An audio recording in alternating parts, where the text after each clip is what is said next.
Dulu Al-Hallaj itu mereka tak solat dengan gerak, tapi solat dengan hati gitu. Nah, ini muskilah, masalah bagi kita. Ada orang begitu hari ini, ada. Orang-orang itu memang tak mau solat. Sebenarnya bukan tak mau, malas saja. Malas saja gerak solat itu. Tinggal gerak pun susah. Tapi mereka kemudian kami cukup dengan mengingat Allah, karena makna Allah itu, makna solat itu adalah mengingat gitu. Jadi kami sudah mengingat Allah. Mana dalilnya? Itu dalilnya. An zikrillah. Ulama ahli tafsir mengatakan zikrillah tadi artinya salat.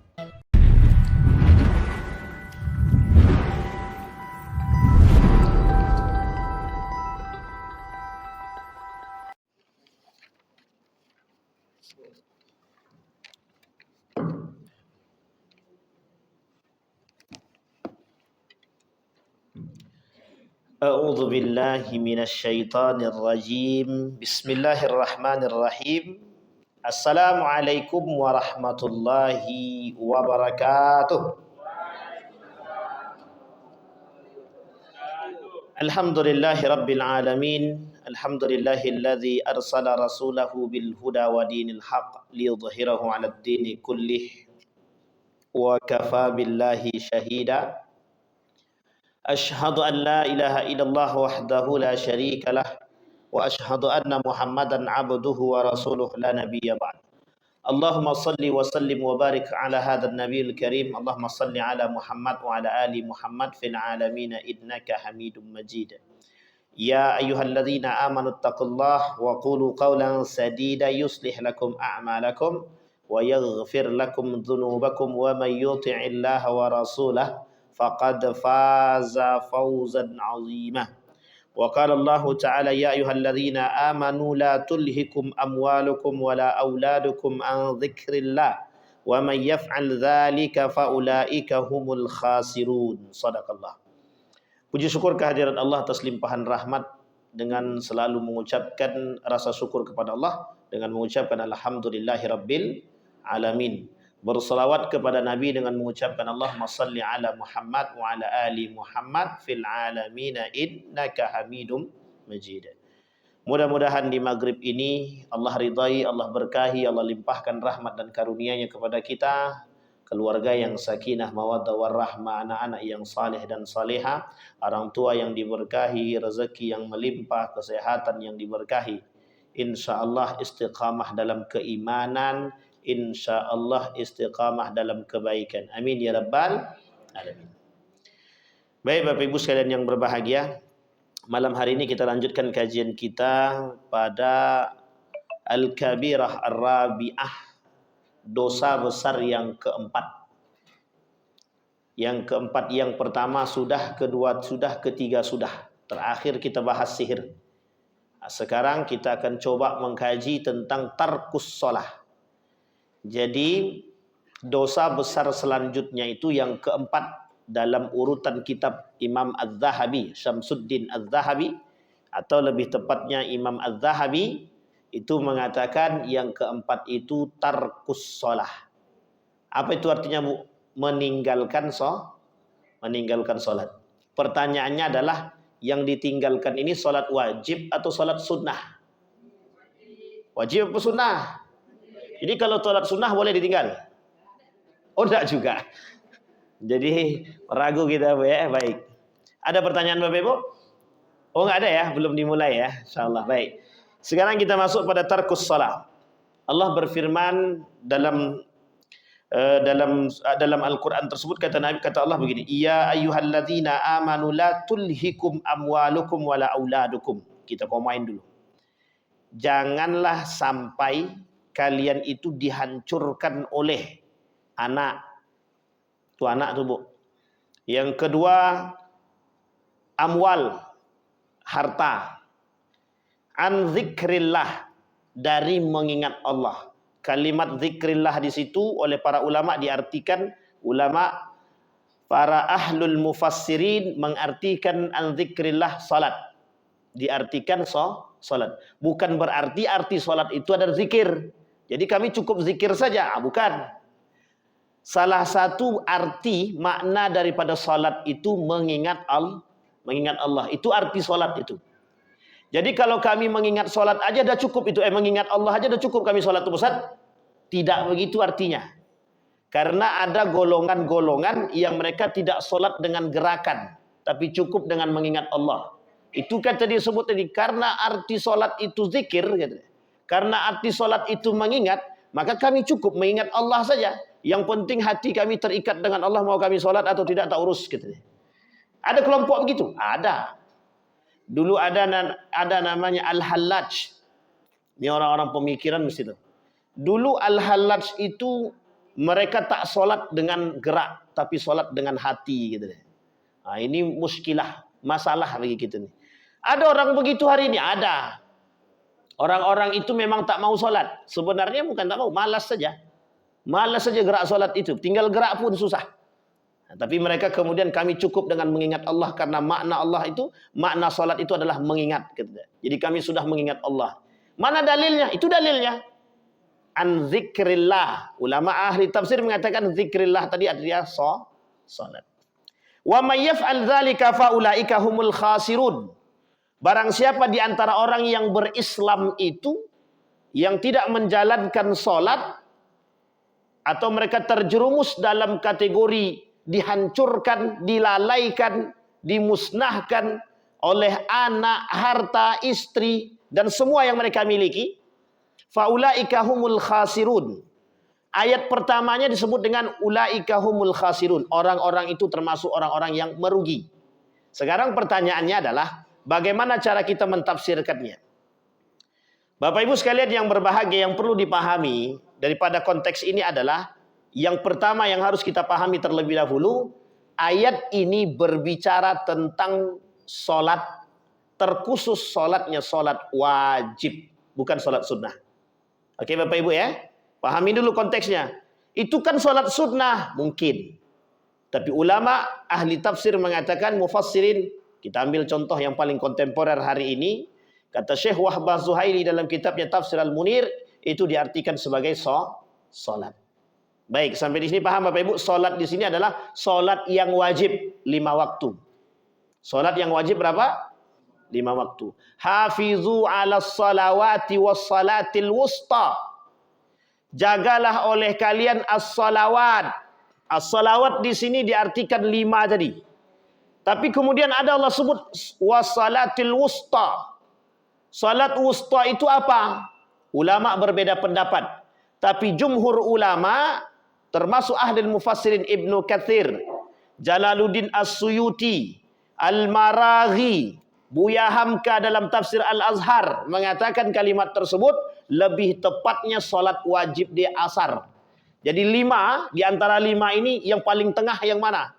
Subuh, zuhur, asar, maghrib, isya. Mana yang tengah-tengah? Asar. Hafizu 'alas salawati. Salawat artinya jamak.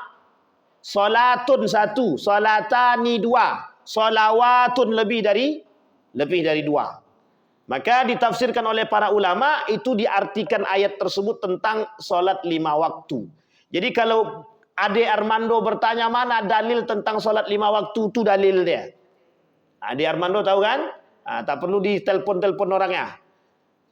Itu orang yang mengatakan tidak ada dalil solat wajib 5 waktu itu dalam Al-Quran. Tapi dalam hadis Nabi ada. Dan disebutkan solat asar, maghrib, itu disebutkan oleh. Sampai di sini paham Bapak Ibu ya? Baik. Sekarang pertanyaannya, sebelum kita sampai pada definisi mengatakan bahwa tinggal solat itu dosa besar. Pertanyaan kita adalah, apakah solat itu masuk dalam satu syariat yang diwajibkan? Solat wajib ya. Apakah solat wajib itu termasuk yang diwajibkan? Bahasanya aja ada solat wajib Ustaz. Berarti jelas wajib lah. Karena ada orang yang tak mewajibkan. Kenapa kita katakan demikian? Perlu paham. Perlu. Karena ada orang yang tidak mewajibkan itu. Maka Bapak Ibu sekalian yang berbahagia, nanti kita buat tingkatannya. Ada tingkatannya. Paling tidak ada 3 tingkatan. Oke Bapak Ibu ya? Sampai di sini paham? Maka salat wajib itu disyariatkan. Aqimis salata li dzikri, kata Allah. Kapan perintah salat itu? Isra wal Al-Isra wal Mi'raj. Kapan itu? Nah, nanti dibahas pada masa Isra wal Mi'raj. Tapi lepas daripada itu dulu. Sekarang permasalahannya kewajiban solat, perintah solat sudah turun. Perintah di dalam Al-Quran itu mengandung dua makna. Satu wajib, yang satunya lagi sunnah. Sunnah itu ada dua. Dalam tahapan ini, sunnahnya itu sunnah muakkadah, dan yang kedua sunnah saja. Maka solat ini, perintah solat ini di dalam Al-Quran, apakah pada kalimat, pada arti wajib atau pada arti sunnah muakkadah? Maka ulama berpendapat makna hafizu, makna aqimis shalah itu diartikan sebagai kata perintah yang berartikan wajib. Bagaimana kondisi wajibnya? Mutlak atau tidak mutlak? Mutlak. Muqayyad. Dia terikat, yang tak menjalankannya nanti ada kaitannya. Maka nanti kaitannya dengan apakah solat, meninggalkan solat, adakah orang yang mengingkari solat, adakah orang yang tidak melakukan solat, bagaimana? Itu dosanya beda-beda. Kalau dia mengingkari solat, nanti lain dosanya. Kalau dia kemudian tidak solat, lain dosanya. Kemudian kalau dia tidak mau melaksanakan solat dan dia ajak orang lain untuk solat, bagaimana? Itu lain dosanya. Bagaimana kemudian kalau dia mencaci maki orang-orang yang solat? Itu lain pula ceritanya. Jadi banyak dosa itu punya tahapan masing-masing. Tidak semuanya sama. Tapi perbuatan ini itu masuk dalam kategori dosa besar. Al-kabair. Al-kabair itu artinya dosa besar. As-saghair artinya dosa-dosa kecil. Nah, sekarang kita bahasnya kabair. Baik. Sampai di sini paham, Bapak Ibu? Baik. Kemudian Allah berkata di dalam Al-Quran, "Ma salakakum fis saqar? Qalu lam naku minal musallina wa lam naku nut'imul miskin." Orang yang dimasukkan oleh Allah ke dalam neraka sakor dua. Yang pertama yang tak solat. Ini kemudian akan kita jelaskan. Yang kedua orang yang tidak mau memberi makan anak yatim. Itu nerakanya sudah disebut oleh Allah, neraka sakor. Orang yang tidak mau memakan harta anak yatim dan orang yang memakan harta anak yatim. Orang yang tidak mau memberi makan kepada anak yatim, yang melarang orang memberi makan anak yatim, dan yang memakan harta anak yatim sama. Tapi tingkatannya beda-beda, beda-beda. Ketiga-tiganya dosa besar. Tapi nerakanya beda-beda. Nanti kita sebutkan. Oke Bapak Ibu, paham sampai sini Bapak Ibu ya? Sekarang kita masuk lagi. Yang kedua sudah. Sekarang yang ketiga. Tadi definisi kewajiban sholat. Sekarang mengapa kok meninggalkan sholat disebut dengan dosa besar? Baik, Bapak Ibu. Rukun Islam. Yang pertama, syahadat. Yang kedua, sholat. Yang ketiga, baik. Bapak Ibu sudah syahadat? Kapan syahadatnya? Kemarin gitu deh. Belum pernah murtad. Belum pernah murtad. Jadi ngapain kita syahadat? Jelas dari dalam kandungan. Apa kata Allah dalam Al-Quran itu? Apa kata dia Pak Ustaz? Di dalam Al-Quran itu Allah sebut. Bala alastu birabbikum qalu bala syahidna. Jadi itu syahadat kita pertama. Jadi kalau dia tak bersyahadat, apa kata Allah dalam Al-Quran? Wahai yang ada di dalam janin, yang ada janin yang ada di dalam rahim ibu-ibu, gitu dia. Kau mau keluar tak? Ini bahasa Allah gitu ya. Kita bahasa sederhana kan. Mau keluar tak? Kalau tak mau keluar ya sudah matilah dalam, gitu dia kan. Mau keluar, mau. Ada syarat. Apa syaratnya? Bersaksi dulu bahwa aku Tuhanmu. Apa kata dia? Qalu alastu birabbikum? Apakah aku ini Tuhanmu? Jawaban daripada janin tadi, qalu bala syahidna. Ya, kami bersaksi bahwa engkau Tuhan kami. Maka barulah kemudian bisa melahirkan. Kalau tidak, tak jadi lahir. Tak jadi dikeluarkan. Kenapa? Masuk dalam janin saja sudah mulai menentang Allah, apalagi kelak selesai kelahir. Maka setelah itu bagaimana Pak Ustaz? Jadi semua janin itu, semua calon bayi yang ada dalam rahim ibunya sebelum dia keluar, maupun agama bapaknya Hindu, Buddha, Kristen ataupun Islam, mereka semua beragamakan Islam. Ketika dia sudah lahir barulah tergantung bapak ibu dia. Dia ada dua maknanya. Ketika dia sudah lahir baru tergantung bapak ibunya. Fa abawaihi yuhawidanihi am yumajjisanihi am yunassiranihi. Tergantung bapaknya. Diyahudikan apa tidak? Dinasranikan atau tidak? Atau dimajusikan? Kenapa tak disebutkan Islam di situ? Uang sudah Islam kok. Nah, makanya tak disebutkan dalam hadis tersebut diislamkan, hanya disebutkan 3, yunassiranihi am yumajjisanihi am Yahudi yuhawidanihi am yumajjisanihi am yunassiranihi. Tergantung Yahudi kah dia, Majusi kah dia, Nasrani kah dia. Tapi apakah itu seutuhnya peran orang tua, Pak Ustaz? Tidak. Ada orang tua yang muslim tapi anaknya tak muslim.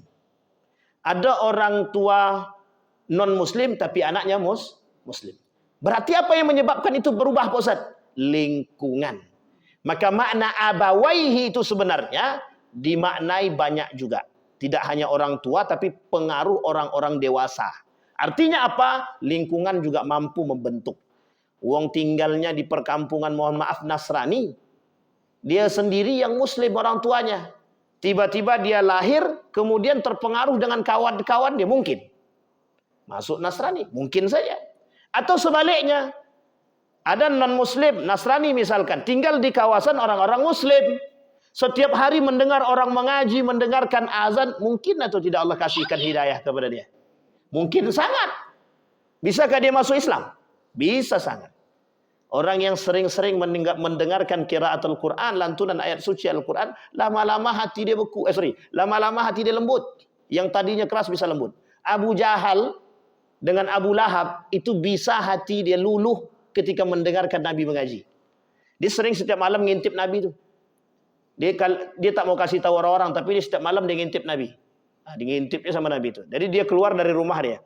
Bapak Ibu kalau nanti Jabal Qubais tahu ya, ada Masjidil Haram, di atas Masjidil Haram itu ada gunung sebelah kiri di pintu 3. Di WC 3 itu naik di atas ada bukit. Di atas bukit itu namanya Jabal Qubais namanya. Di situ dulu Umar bin Khattab nantang orang. Orang Quraisy yang paling kuat sini naik ke atas gitu. Gelut kita gitu.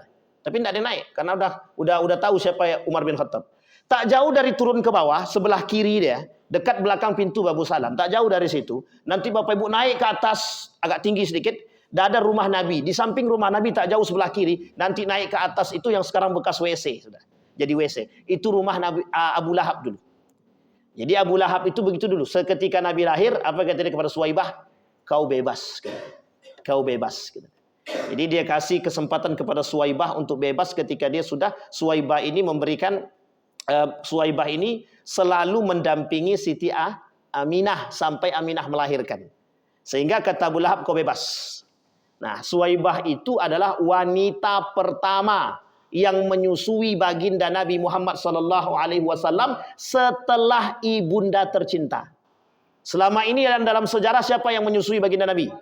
Halimatu Sa'diyah itu nomor 3. Nomor pertama itu Suwaibah. Sejarah mengatakan dalam Ar-Rahiq Al-Makhtum itu jelas. Yang pertama Suwaibah. Yang kedua siapa? Bukan Halimah, Ummu Aiman. Budak daripada Aminah. Nah, jadi singkat cerita begitu. Di atas itulah Bapak Ibu Abu Lahab itu. Abu Lahab sering datang ke rumah Nabi untuk mendengarkan Nabi ngaji. Sering. Ketika dengar Nabi ngaji, hati dia senang. Karena sebenarnya dia percaya. Hanya saja kalau sempat Abu Lahab masuk Islam, maka Nabi berbohong. Tapi Allah sudah skenario Allah. Makanya kalimat tabbat siyada abi lahabi wa tabb. Andai kata Abu Lahab bersyahadat ketika itu, ayat itu tak berlaku. Ayat itu tak berlaku. Sampai di sini paham Bapak Ibu ya? Ini sejarah. Nah, sering mendengarkan itu. Nah, kembali. Masalakakum fi saqar? Qalu lam nakum minal musallin. Kenapa salat ini menjadi sebuah kewajiban? Dan mengapa dia masuk dalam kategori dosa besar? Karena di dalam salat ini, boleh buka dalam kitab Asrarus Salah, karangan Imam Al-Ghazali atau karangan Abdurrahman Siddiq Al-Banjari. Ada ulama besar Indonesia namanya Abdurrahman Siddiq Al-Banjari. Salah satu penyebab kenapa orang yang tidak melakukan salat itu dianggap pelaku dosa besar, Karena dia telah mengingkari rukun Islam. Sampai di sini paham Bapak Ibu? Rukun Islam. Salat masuk rukun apa tidak? Salat masuk rukun atau tidak? Masuk rukun apa dia? Rukun Islam. Sekarang pertanyaannya, rukun Islam itu apa? Rukun itu di dalam syahadat itu apa? Di dalam Islam itu rukun itu apa? Pondasi yang tinggi, pondasi yang kuat. Kalau orang tak punya pondasi, hancur apa tak hancur? Baik. Tapi kan masuk Islam itu cuma syahadat aja Pak Ustaz. Betul. Tapi kan masih ada yang lain. Masih ada yang lain. Orang kalau dia tak syahadat, orang bersyahadat. Ketika dia bersyahadat, kemudian mohon maaf, dia percaya dengan dukun. Batal tak syahadat dia? Bisa batal syahadat dia, bisa keluar daripada Islam. Sekarang pertanyaannya, kalau ada orang yang tidak melaksanakan solat masuk rukun atau tidak? Ada orang yang tidak solat, kira-kira batal apa tidak syahadat dia? Berani bilang batal? Harus berani. Harus berani. Salah satu penyebab rusaknya iman seseorang, nawaqidul iman, pembatal iman itu adalah meninggalkan solat. Dan salah satu termasuk yang membatalkan keislaman seseorang, solat juga. Meninggalkan solat bisa membatalkan, bisa membatalkan Islam, bisa membatalkan syahadat, bisa. Kalau mereka mengingkari solat, tak ada guna syahadat dia. Itu apapun yang dia buat tak bernilai di hadapan Allah sampai dia bertaubat. Okey, baik, kembali. Sudah dapat inti poinnya Bapak Ibu? Kenapa Allah mengancam orang-orang yang meninggalkan solat itu masuk dalam kategori pelaku dosa besar, dan ancamannya banyak. Tidak dilihat oleh Allah, tidak diajak berbicara, kemudian tidak disucikan, bagi mereka azab sangat pedih, kemudian Allah melaknat dia. Nah, azab yang sangat pedih itu apa? Dimasukkan ke dalam neraka sakar. Itu kalau yang meninggalkan solat. Ingat Bu ya, meninggalkan solat. Kalau dia mengingkari solat, bukan meninggalkan, mengingkari solat. Seperti Adi Armando itu mengingkari solat. Bukan tidak melakukan solat, sudah tidak melakukan solat dan dia mengingkari solat lagi. Nah, sampai di sini paham Bapak Ibu ya? Itu orang seperti itu masuk dalam kategori munafik. Dia tak dalam neraka sakor, tapi dia masuk dalam neraka jahanam karena dia munafik. Perlu saya sebutkan karakteristik orang-orang munafik? 30 ciri orang munafik, kata Dr. Ed Al-Qarni. Mau kita sebutkan? Nanti Bu, tenang. 30 itu banyak, itu tak sedikit. Sempat disebut semua, berpikir saya yakin. Kami dah bahas ini 30 tanda munafik ini di Masjid Al-Irham, tak jauh dari sini. Itu sampai sekarang belum selesai itu, baru sampai nomor 15 itu 30. Entah berapa lama lagi itu mau habis itu Bapak Ibu. 30 Bapak Ibu. Itu baru satu. Kalau dalam kitab yang lain, dalam surat At-Taubah, An-Nifaq wal Munafiquna fi Dawi Suratit Taubah, dalam surat Taubah itu banyak lagi karakter-karakter orang munafik. Salah satu ciri orang munafik itu yang saya sebutkan di sini aja. Itu salah satunya orang yang main-main dalam solat. Bukan meninggalkan solat, bukan mengingkari solat, tapi disebutkan main-main dalam solat. Wa idza qamu ilas salati qamu kusala. Salah satu tanda orang munafik. Orang yang solat dia main-main. Allahu Akbar. Tapi mata dia entah kemana. Yang ditengok dia nak gadis orang. Atau lain daripada itu, main-main kepalanya. Tak diganggunya orang. Dah tua. Tapi mohon maaf, dia solat dia tak serius. Orang munafik memang begitu solatnya. Orang munafik itu satu, malas. Yang kedua tak mau solat. Yang ketiga suka ganggu orang. Yang keempat diajak orang lain untuk tidak solat. Nah, itu ciri-ciri orang munafik. Ada lagi, ada. Kemudian diajaknya orang untuk mencaci maki orang-orang yang solat. Nah, itu tengok imamnya itu. Imam tu aja, imam panjang kali ayatnya. Pokoknya semua mana bagus dia itu, dah sok pura-pura. Pokoknya dia itu riak tuh imam tuh. Itu mencela tuh. Yang kayak gitu munafik apa tidak? Munafik apa tidak? Masuk dalam kategori nifak, penyakit dalam hati dia. Punya penyakit nifak. Hati-hati Bapak Ibu, berat itu. Maka kapan waktu kita bahas itu. InsyaAllah kalau panjang umur kita bahas. Sampai di sini paham Bapak Ibu? Baik.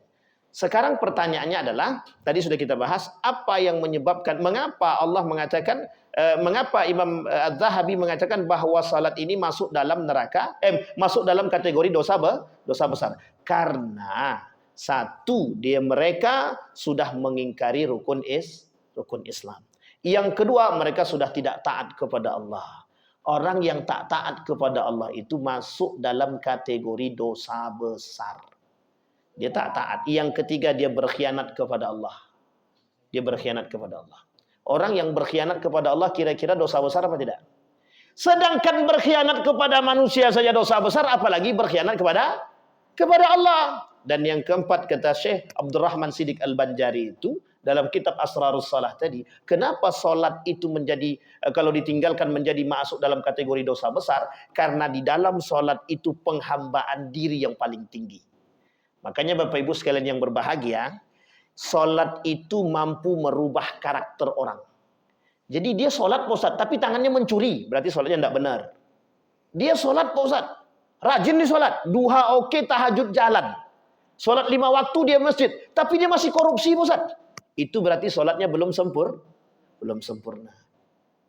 Begitu, iya. Kalau benar solatnya tidak mungkin bermaksiat. Kalau betul solat seseorang, itu tidak mungkin bermaksiat, tidak mungkin. Kalau benar solat seseorang, dia tidak mungkin mencela orang. Kalau benar solat seseorang itu, dia tidak mungkin melakukan keburukan, penganiayaan, korupsi, mencuri, dan lain sebagainya. Itu tidak mungkin. Apalagi tidak melakukan keadilan. Itu tidak mungkin. Berarti solat dia tidak mampu mempengaruhi diri dia. Inna salata tanha anil fahsyai wal munkar. Orang yang solat, yang benar solatnya, itu mampu menjaga lisan dia.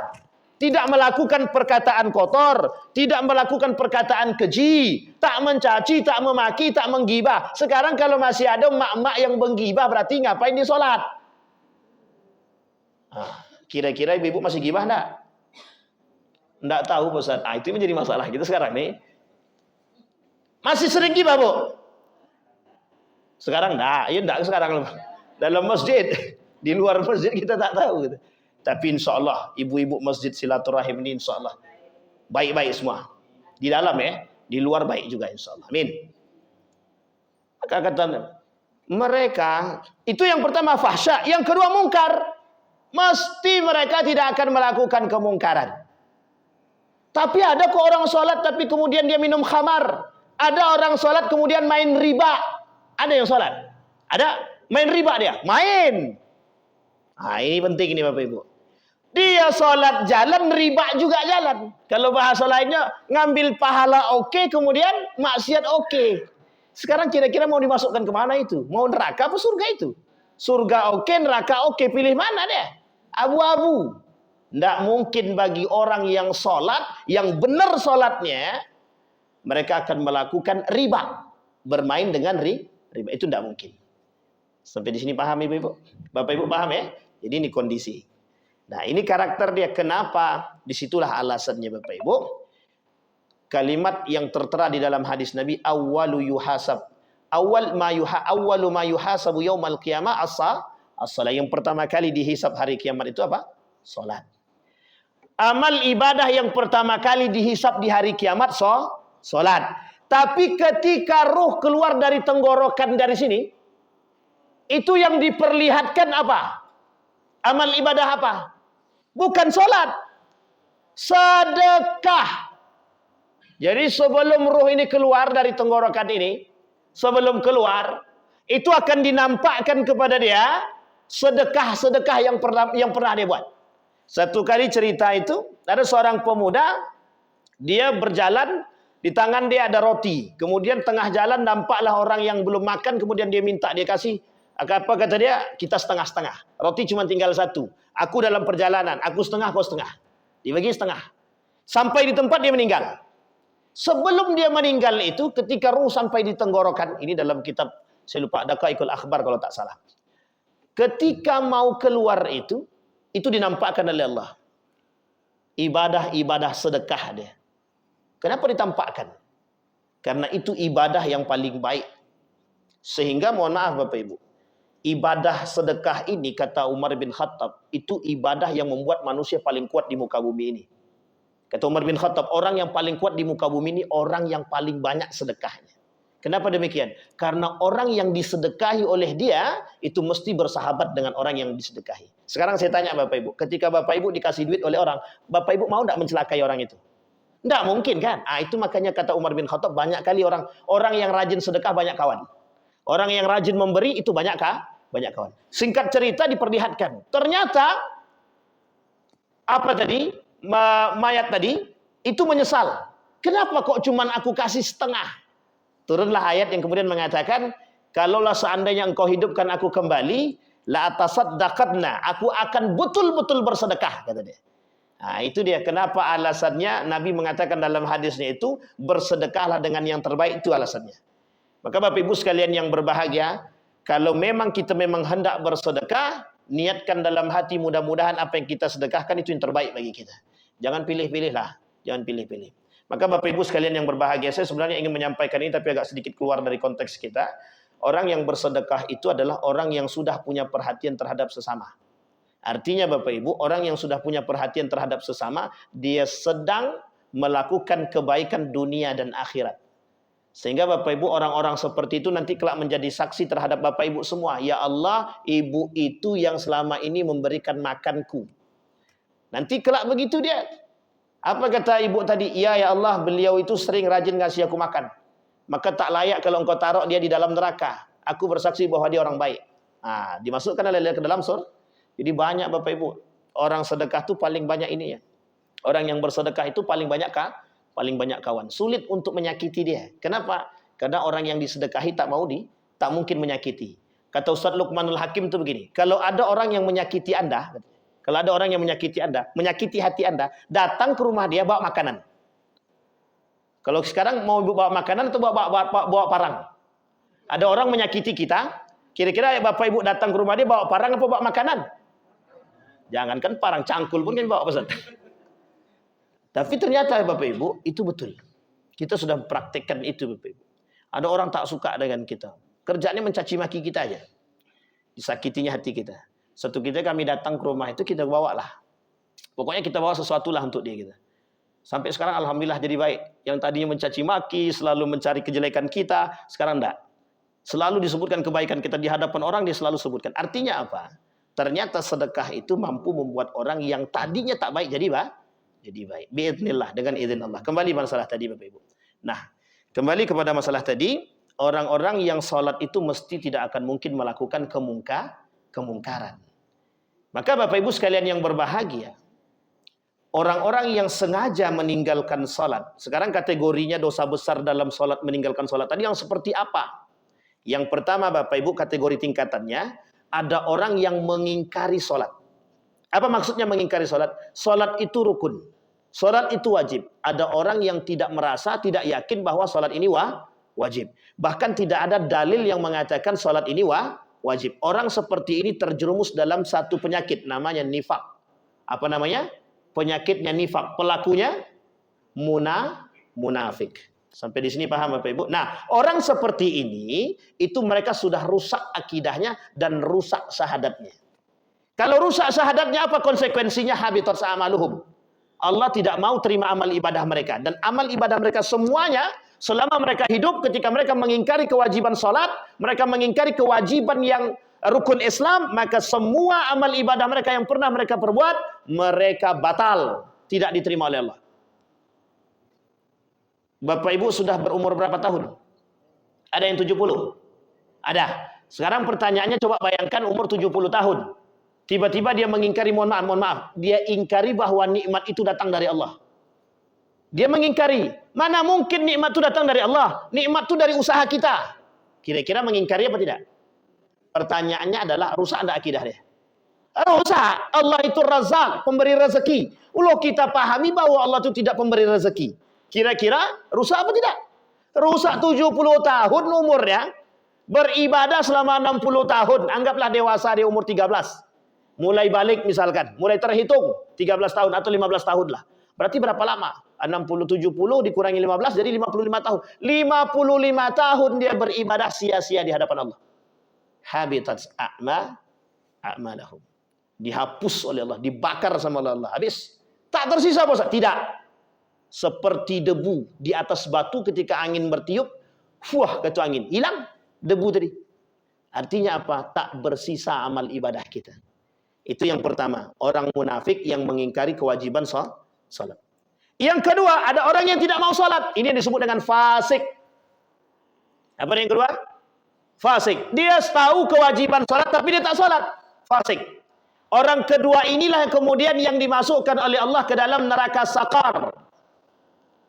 Neraka apa? Fasik dia. Dia tahu kewajiban solat tapi dia tak jalankan solat tadi. Fasik dia. Sekarang pertanyaannya adalah, adakah orang yang sengaja meninggalkan solat? Oke, sekarang kita urut. Ini kita urut dulu. Kita sampai pada nomor yang kedua ya, tingkatan orang yang meninggalkan solat yang kedua. Yang pertama tadi mengingkari solat, yang kedua meninggalkan solat atau fasik.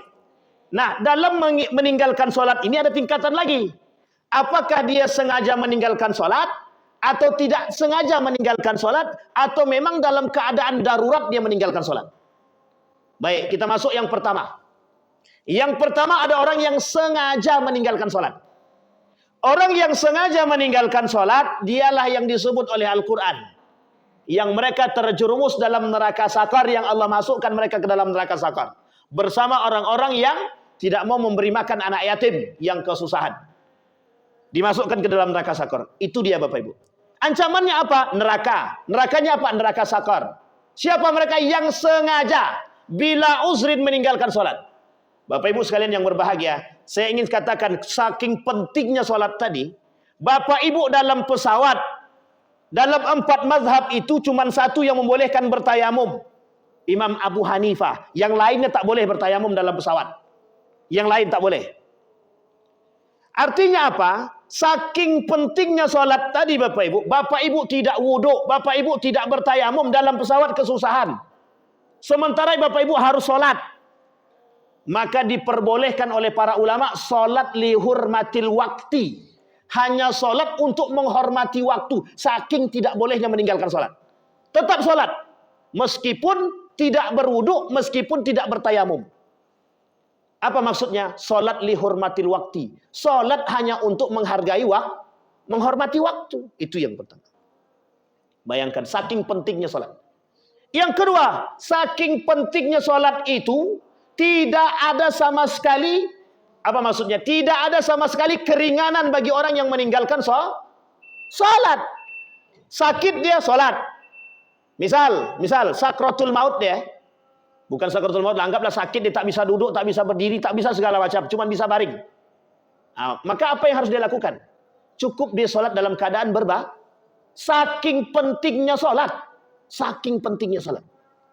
Sampai di sini paham Bapak Ibu? Artinya apa? Begitulah cara Allah ingin memberikan kepada mereka bagaimana caranya harus taat dan wajib melaksanakan solat. Allah tekankan di situ. Jangan sampai tinggalkan solat. Ternyata dampaknya adalah orang yang meninggalkan solat itu adalah orang yang telah merusak diri dia pribadi. Jadi Bapak Ibu sekalian yang berbahagia, kalau pengen tahu karakter orang yang baik, tengok solat dia.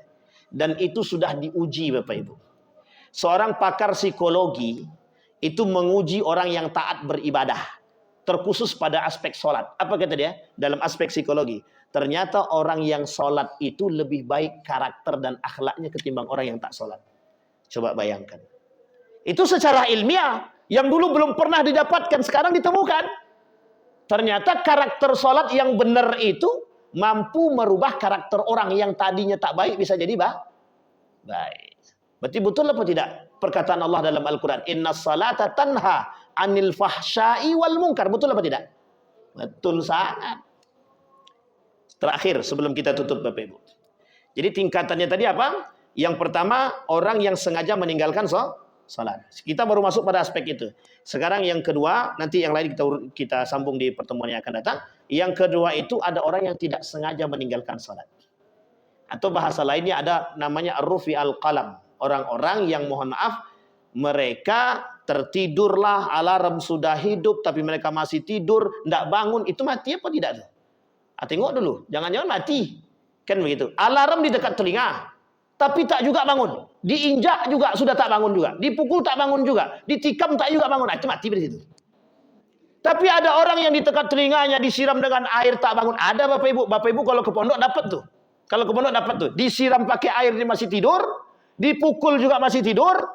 Dia kasih alarm di telinga masih tidur. Itu masih ada. Itu namanya tidur mati namanya. Tapi kemudian terbangun dia. Orang seperti ini itu sebenarnya orang-orang seperti ini itu mereka ma'fu anhu. Salah tapi tak berdosa. Kalau mereka langsung sholat. Kapan waktu kita bahas itu. Bapak Ibu sekalian yang berbahagia. Maka kita baru sampai pada tingkatan pertama. Orang yang sengaja meninggalkan sholat. Sengaja yang meninggalkan sholat. Kemudian nanti insya Allah akan kita ulang sedikit. Orang-orang yang mohon maaf tidak sengaja meninggalkan sholat. Atau memang meninggalkan sholat karena ada aspek darurat atau dan lain sebagainya. Ada pertanyaan Bapak Ibu? Tidak ada. Alhamdulillah. Ada pertanyaan Bapak Ibu? Oke. Sholatnya setengah 2 misalnya. Tapi sholatnya jam berapa? Zuhur setengah 1. Ya, kemudian dia masuk. Ya. Baik. Orang seperti itu tergantung pada apa amal ibadahnya, Pak. Bukan amal ibadahnya. Tergantung pada apa yang dia perbuat. Jadi gini, kita tidak bisa langsung mengecam orang itu lalai sholatnya, belum tentu. Jadi Bapak Ibu saya ingin katakan satu pernyataan. Imam Abu Hanifah itu ketika dia sedang berwudu, ingin melaksanakan sholat zuhur. Ketika hendak melaksanakan sholat zuhur, Imam Abu Hanifah ini tiba-tiba dia terdengar ada orang yang meninggal dan tidak ada yang bisa memandikan. Kemudian Imam Abu Hanifah pergi memandikan jenazah tersebut sampai masuk waktu asar. Apa kata Imam Abu Hanifah? Idzan ajma. Jadi saya jamak nih sholatnya kata dia. Artinya apakah dia lalai meninggalkan sholatnya? Pada aspek ini kita tak boleh contoh dalam arti kita kalau kita tak punya ilmu kita tak boleh contoh. Kecuali kita punya ilmu. Artinya begini, untuk menghakimi seseorang itu lalai atau tidak lalainya itu tergantung pada perbuatan sebelumnya. Sampai di sini paham Bapak Ibu? Bapak Ibu kalau datang ke pondok, terkhusus yang di Jawa Timur, itu sholat zuhurnya seharusnya jam 12. Tapi mereka azan zuhurnya jam 12.30. Berapa molornya? 30 menit. Diperbolehkan dalam agama atau tidak? Sama halnya seperti saat ini. Kita waktu azan sudah masuk, tapi kita masih mengundur. Dalam konteks ada kewajiban menuntut ilmu dan lain sebagainya, majelis ilmu oleh para ulama ini disebut. Maka pemahamannya nanti ada pada dua hal. Ada namanya mi'at, ada namanya muayyan. Ada tepat pada waktu dia, ada di waktu yang tepat. Kalau dia azannya setengah 1, dia baru sholat jam 3, baru mendekat asar sebentar lagi, 15 menit setelah itu asar. Atau setengah jam setelah itu asar. Itu yang dikategorikan oleh para ulama lalai.